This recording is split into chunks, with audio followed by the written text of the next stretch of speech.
ไปพี่น้องยิ้มได้เลยกินน้ำยาไอเกิงยิ้มได้เลย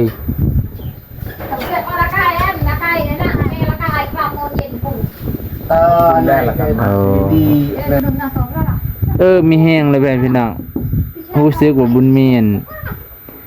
ยิ้มแย้มแจ่มใสเลยถือยาไอเกิงบัดสิถือ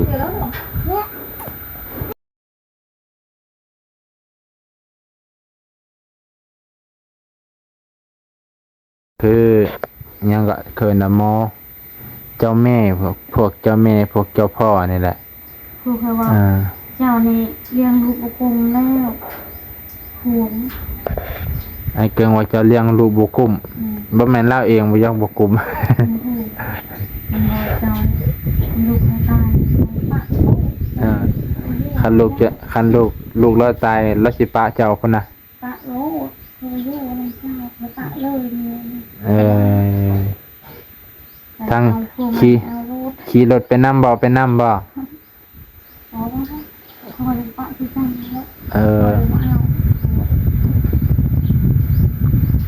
แล้วว่าอยู่ในเฮือนเฮานี่โอ้จังสิเก่าได้มาแล้วท่านหมอใหญ่เริ่มอะไรคือตามันท้องสิจะปลายเลิศปลายเนี่ยบ่แม่นมันก็บ่แม่นแหละจะโอนไปสิถามข่าวเพิ่นมื้อนี้มาแบบบ่มีหยังผากนั่นแหละโอ้ยเด็กหน่อยเจ็บมันลำบากคือเพิ่นว่าแหละ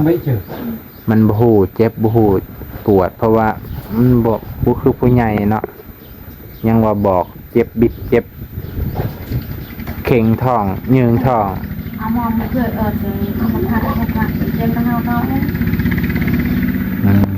อะไรมีดียาเจ้าสิไปต่ออีกบ่บ่นงต่อให้สบายดีไอเกิงสบายดีบ่นงคนกูสิละอยู่บ้านทามีแต่โกไปหนาเงินสิใส่ก็บ่มีสิใส่เต็มทงบ่เต็มแล้วเป็นจังได๋คือว่าลูกเจ้านี่จนอุจจาระหลั่งไหลออกมาแบบบ่ฮู้โตบ่บ่พะนะเราเจ็บท้องโอ้เราเจ็บท้องแล้วท้องเสียบัดนี้ไปทางใดก็บ่ดีไปทางใดก็บ่ดีไปหาหมออยู่อำเภอเฮานี่ก็เข้ายอมบ่คือว่ายอมคือว่ายอมป้าจนได้ไปข่อยบ่กล้าเลยจังซี่บ่ทานหมอก็ว่าแม่โอ้โหเนาะคันว่าจังซี่ก็จักสิตั้งเฮ็ดหยังดอกอันห้องหมอเมืองชนเฮานี่ก็ไปเลยบ่ไปแล้วโอ้ตามเทื่อไปชี้เทื่อไปแล้วอันนี้บ่แม่นคลินิกเด้อพ่อแม่พี่น้องคือห้องหมอเลยค่อยแล่นไปเช้านี้ค่อยแล่นไปคลินิกแล้วค่อยแล่นไปห้องหมอค่อยไปหาเจ้าค่อยคิดว่าเจ้าไปห้องหมอค่อยก็เลยแล่นไป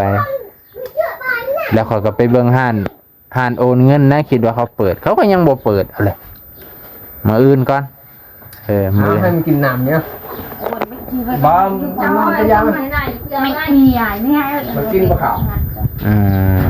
ยาที่หรอแต่เราอยู่นี่ล่ะต่อมึงจะจ้างให้เราหวังให้เราต่อไปมาเช้าที่คือยังทีคือเก่าบ่ตามก็ทำแบบตลาดน้ำสาดไปว่าเคยเอาน้ำยังก็น้ำเปลือกกระบอกอันเดเดี๋ยวหยุดเดี๋ยวกระกายเนี่ยกลับมาเอาเถอะมันกินน้ำมาขนาดนั้นมันจะมาล้างเลยมาเอาน้ำกินหนังให้เป็นป้อนยาลูกพอแล้วละสุดเดียวไปไปพ่อก็อยากให้ดีนะพ่อก็อยากให้ดีไว้จะโดนบ่จะโดนนะจ๊ะจะโดนไปเลยค่ะตาโดนจะได้เกาได้จะรู้หรือเปล่าโ ใจไปลูกชามันยังเหนื่อยเลย อ่า แซ่บบ้าง กับไผ ไอ้เว้ยตลอด นี่ว่าป้าก็ไปทันกันเนาะ เอาไปนอน ตลอดเนี่ยไป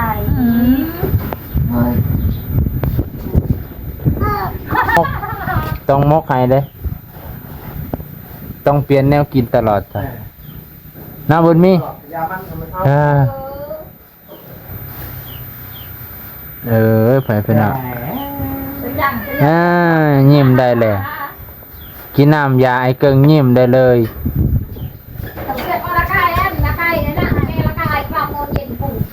ตอใน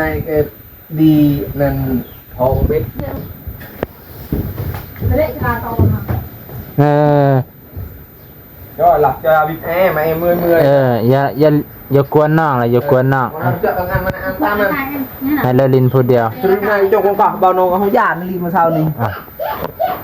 ไปสิบยานนะลูกโมเมน เป็นขวายเนาะ โมเมนลูกมูลูกมาขออภัยลูกเจะคลองกระย่านแล้วเนาะแล้วเป็นยังไงคือเช้านี่แบบไล่ออกเลยแห้งบ่ บ้ามีตีหลับตาตลอด มัน ไปถือยาอันน่ะทันมคงค่ะ พันโมกคงอยู่แถวสะนะบ่ แม่ นะแม่นไอ้ดีเพิ่นคือฮู้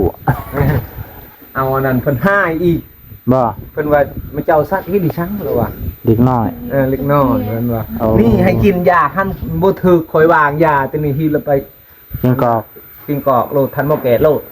ธรรมเวทไปทัน ทันมะแกด ธรรมแกด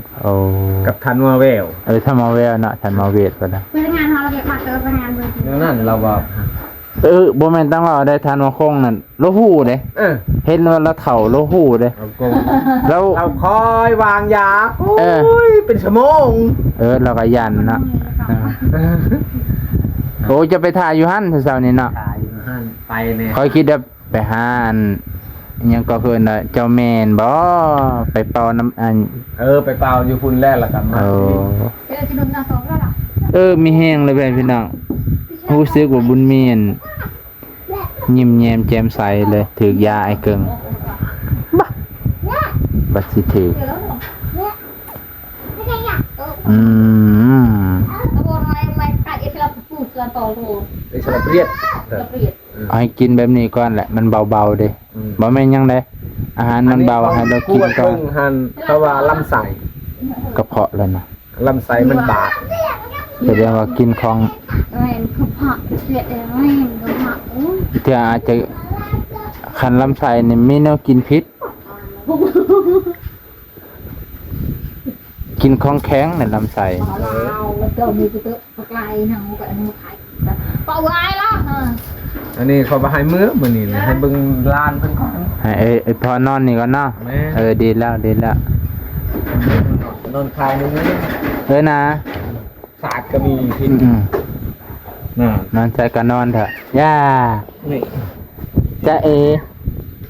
ขี้เลยนะและ ก็เดา มันเป็นหน้ามันเลยขี้มันบ่ได้กินข้าวอันนี้ แมน ที่กับบ่ลายได้บัดนี้เด้อ ใคร อะไรไปเยอะ ย่า เยอะซื้อทั้งหมด ย่า ที่กับบ่ลาย ใครเนแล้วบ้าใครเนแล้วอืม ไม่ละ ใครเนแล้วยิ้มเลยใครเนแล้วบ้ายิ้มเลย เวชลาไกลแล้วก็สลาในตะบนดอยไกลโอ้ยเมียนี่นึงเราเป็นเมีย เด็กน้อยเจ็บเนี่ยเจ้าจะไปเฮ็ดเล่นได้สิบอกให้ตายอีหลีเลยเนาะเพราะว่าเขาบอกบ่เป็นบอกขอยย่านเด้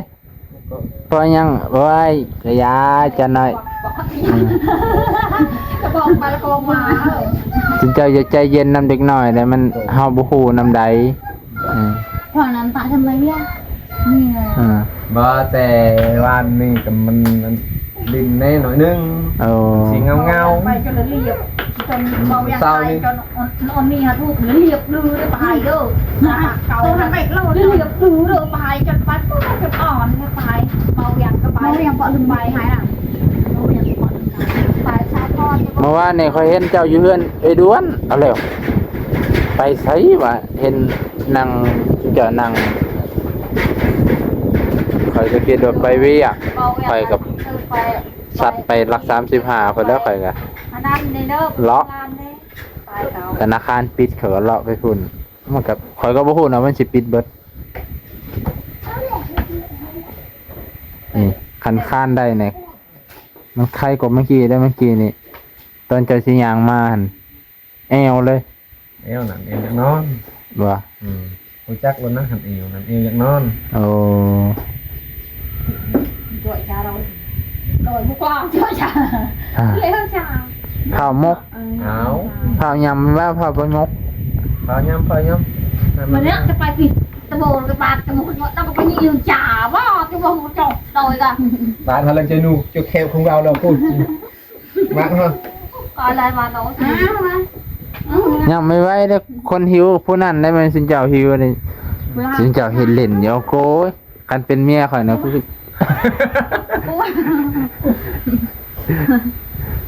có bây giờ thì hoài มันอยาก bà กินข้าวเลยครับ มันหิวได้ มันหิวเลย เด็กน้อยมันกินอันนั้นได้บ่วะ bà đâu quay bây giờ đâu quay ก่อนบา là ท กินโจ๊กกินอันนี้โจ๊กเด็กน้อยมีบ่วะ ở đây đi thì mà nó มา ละเอียดโพด cái tắt cho ông già tỷ họ tới cái đạo họ cũng làm cô vậy nó ไอ้เกิงเราก็เป็นห่วงลูกให้พี่น้องไปสิบ่เป็นน่ะลูกก็ซ้ำว่าหัวจิตหัวใจของพ่อแล้วยืดก่อนตายเด้อตายเด้อ เมื่อกี้นี่รู้สึกว่าอยากนอนพอนอนอีกแล้วก็มากินน้ำไอ้เกิงกินน้ำยา hai lần รู้สึกว่าไข้แน่ mà đi rồi อ่าจักว่าหิวข้าวกินน้ำเอากินน้ำเอา หิวข้าวเขาแหละมัน เพราะว่า ปากผมเป็น ค่อยว่าจังซี่ เพราะว่าเราบ่ได้กินข้าวดนช่วงนั้นเราเจ็บท้องพอท้องมันดีแล้วเราหิวบัดนี้เนาะพอท้องมันดีเลยได้บัดนี้ท้องมันไข้แน่เราหิวข้าวได้บัด จะเอาปั๊บ โอ้ยแม่เป็นนางเอ้ย em cứ uống nào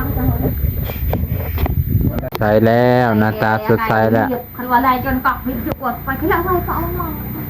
ใครในแม่ใครในระบบบุญมีเฮ้ยคันเราได้เนี่ยหิวเข่าวเลยนี่แน่นเตะเข่า แม่เป็นกำลังสีมกระวังน้ำยาที่เราเอาใหม่ แม่จานจางอดหนึ่งกองสิบหนึ่งจาน แปะเกล็ดคืออะไรดีเกล็ด แรกจะโดยอย่าไปเลย แปะกระบี่อยู่น่ะ มึงชนพวก ก็นี่ไปป่วยจอดเราไปจอดจ่าเปาะตักนี่อะไร น่ะเลยพวกโก้เด้อน่ะหยิบขัดพอพวกห่อเด้อจะตากน่ะหยิบเนาะ หิวเนาะคุณหิวแห้งบ่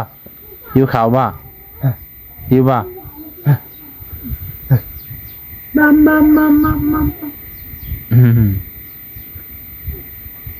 ปากกระบี่ก่อนเหนื่อย เดี๋ยวนะว่าจะไหวเลยจะไหวโบนะโคมไข่ห่อเตียนห่อไปไข่ทำงาน มันนอนมันนอน ให้เรานอนซะ หลับ บ่มีอูแบบเฮ็ดเงกเนาะ เอาแน่นไหมกะฉลาดบอกจะโรยทำนอนกาวหูบอกจะออกอยากบ้านคนช้าเลย บัดนี้เข้าข้างไอ้เกิ้งแล้วบัดนี้ไอ้พรนี่บ่ไหวเด้อข่อยนี่ ไอ้เกิ้งให้ยำเข้าเพิ่นว่ายำเข้ามกเข้าเนาะมกกินได้คนเจ็บท้องเพิ่นน่ะ จะโรย ให้มันเย็นๆก็ได้มันไปลวกใส่เอาอีกแล้ว เดี๋ยวเตาไปถึงจะบวกนอนไปจะโรยไปก็มาได้โรยมากโรยจนโกยตา เหงื่อมเกาเหงื่อม จะโรยตลาดเอ็ดตอนจะโรยจักจบที่อันเทียมอะไรจะโรยขับมาได้โรยถึงจะ